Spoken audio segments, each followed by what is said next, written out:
Мен Сурейкина Нұргүл Мырзашқызы, Қостанай облысы Рудный қаласы номер 19 орта мектебінің әдістемелік жұмыс жөніндегі орынбасарымын. Осы курсқа келгеніме өте қуаныштымын. Жалпы білім беру мазмұнын жаңарту аясында мектепті басқарудың құзырлық амалы тақырыбында өткен біліктілік арттыру курсы мен үшін өте маңызды болды. Әрбір аудандарымыздан келген 25 маманның арасында тәжірибе алмастық, өз білетінімізді ортаға салдық. Соның нәтижесінде міне бүгінгі таңда көп нәрсені біліп, түйіп отырмыз. Ең бастысы осы курстың жетекшілік жасаған Құралай Қалдыбаевнаға алғысымызды білдіреміз. Ол кісінің басшылығымен біз біраз тақырыптарды меңгердік.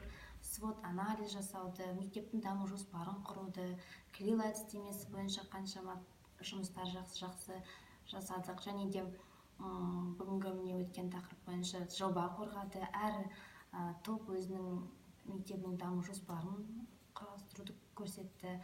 Сонымен қатар бізде жоспар бойынша өтілген 2 мектепке практикаға шықтық. Яғни ол Ғафу Қайырбеков атындағы номер 9 орта мектебі және номер 20 мектепте практикада болып, әріптестеріміз өзінің тәжірибелерімен бөлісті. Көптеген жаңа мағлұматтар алдық. Номер 9 орта мектебіне барған кезінде өте көп мектептің жақсы бағытта келе жатқанын көрдік. Көптеген құжаттармен таныстық. Әкімшілік басқаруы өте тамаша. Және де осындай мектептеріміз көбейе берсін, осындай біліктілік арттыру курстары жиі ұйымдастырылып тұрса, нұр үстіне нұр болар еді.